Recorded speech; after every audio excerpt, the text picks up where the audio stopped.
इटावा, चंबल और यमुना नदी में आई बाढ़ का हवाई निरीक्षण करने पहुंचे जल संसाधन और सिंचाई मंत्री महेंद्र सिंह ने बाढ़ प्रभावित इलाकों का हवाई सर्वेक्षण किया। यमुना नदी में लगातार बढ़ रहे जल स्तर से बाढ़ का पानी शहरी इलाकों के पास पहुंचा।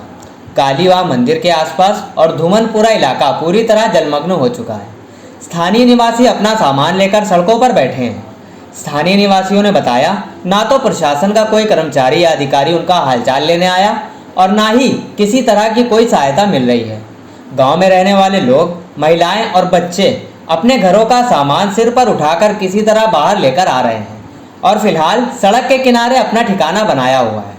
शमशान पूरी तरह जलमग्न हो चुका है। यहाँ तक सुमेर सिंह किला के मोड़ से शमशान घाट जाने वाली रास्ता भी पूरी तरह जलमग्न हो चुकी है। भी नदी में अगर अचानक 22 लाख क्यूसेक डिस्चार्ज आता है तो स्वाभाविक रूप से नदी का जलस्तर बढ़ता है और जल प्लावन की स्थिति बनती है। और उसी का परिणाम था कि हमारे इटावा के चक्करनगर ब्लॉक और सदर ब्लॉक के कुछ गांव प्रभावित हुए। चक्करनगर के 30 ग्राम और हमारे सदर ब्लॉक के 15 गांव में पानी गया या पानी से घिर गए, दोनों तरीके की परिस्थितियां हैं। अभी हम लोगों ने हवाई सर्वेक्षण के माध्यम से उन गांवों को देख करके आ रहा हूं। उन गांवों को जब मैंने ऊपर से देखा है तो बहुत सारे गांवों को मैंने देखा कि चारों तरफ से उनके पानी भर गया है, लेकिन गांव हमारा सुरक्षित है। कुछ गांवों को देखा कि 3 तरफ से पानी है और एक तरफ से अभी भी रास्ता बचा हुआ है। कुछ गांवों को देखा कि गांव के किनारे के 2-4 घर हैं जिसमें पानी चला गया। ऐसे मैंने पूरा सदर और चक्करनगर दोनों ब्लॉकों का निरीक्षण करने के बाद आज आपके बीच में उपस्थित हूं। लेकिन आदरणीय मुख्यमंत्री जी ने जिस सक्रियता के आधार पर सबको अलर्ट किया और हमारे लोकल प्रशासन ने जितनी सक्रियता के साथ हमारे जनप्रतिनिधियों ने मिलकर के काम किया, उसका परिणाम यह है कि 22 लाख क्यूसेक डिस्चार्ज के बावजूद भी किसी प्रकार का जनहानि और पशु हानि हमारे इटावा में नहीं हुई।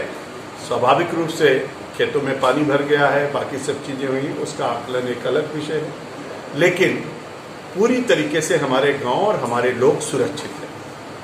एनडीआरएफ की टीम, एसडीआरएफ की टीम, पीएसी के जवान, हमारे स्टीमर, लोकल बोट, ऐसे लोकल बोट और स्टीमर मिलाकर के कुल 81 स्टीमर और बोट मिलाकर के इस समय एक्टिव हैं, काम कर रहे हैं।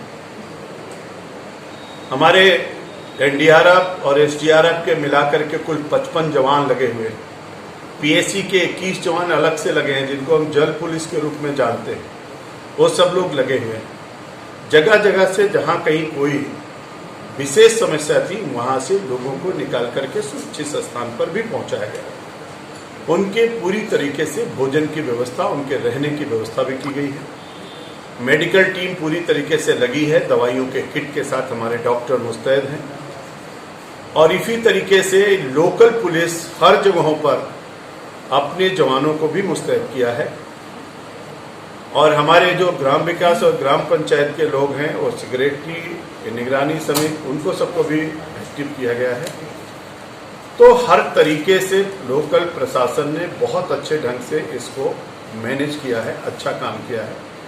अभी हम लोगों ने मीटिंग में निश्चित किया है कि जो हमारे राहत सामग्री मिलती है उस राहत सामग्री का पैकेट बन करके तैयार है। 250 पैकेट बन करके तैयार हैं जिनका वितरण भी प्रारंभ हो गया है और आज शाम तक लगभग सब स्थानों पर पैकेट पहुंच जाएंगे। यानी जिसमें 10 किलो आटा होगा, चावल होगा, धनिया, हल्दी, मिर्चा, जो भी कुछ ज़रूरत की चीज़ें होती वो सब होगा। लैया, चना, बिस्किट, नमकीन अलग से पैकेट होगा। पूरी व्यवस्थित पैकेट, मिट्टी का तेल, टार्च, बाकी सब व्यवस्थाओं से युक्त पैकेट बना करके उनको हम लोग आज मुहैया करा देंगे। जहाँ कहीं पर भोजन की विशेष समस्या है वहाँ हम भोजन के पैकेट के वितरण के बारे में भी वही तय हो गया है कि उन सब गांवों में हम बना बनाया भोजन भी लोगों तक पहुंचाने की व्यवस्था सुनिश्चित कराएंगे। कंट्रोल रूम दोनों ब्लॉकों में बन चुका है। उस कंट्रोल रूम को और अच्छा करने की दृष्टि से भी बातचीत हुई है। किसी प्रकार की कोई भी सूचना जिससे तत्काल अधिकारियों तक पहुंच सके और कहीं कोई समस्या है तो उसका हम लोग निदान कर पाए। अच्छी बात यह है कि सब लोगों के लगने के कारण से और हमारे जनप्रतिनिधियों के गांव में जाने के कारण से लोगों में भरोसा और विश्वास की भावना बहुत अच्छे ढंग से जगी है। और योगी सरकार कितनी एक्टिव सरकार है कि तत्काल उन्होंने कहा और मैं लखनऊ से चल करके आपके बीच में उपस्थित हूं और जनता के साथ हूं। और आपके माध्यम से मैं जो लोग प्रभावित हैं, जितने गांव प्रभावित हैं, उन जनता जनार्दन को मैं कहना चाहता हूं कि सरकार पूरी तरीके से उनके साथ खड़ी है। किसी प्रकार की कोई भी समस्या उनके ऊपर नहीं आने पाएगी। हम लोग केवल सामग्री ही उपलब्ध नहीं कराएंगे, भावनात्मक रूप से और जितनी प्रकार की सहयोग होगा हर तरीके का सहयोग हम लोग उनको करेंगे। पशुओं के लिए भी हम लोगों ने स्पेशल व्यवस्था किया है।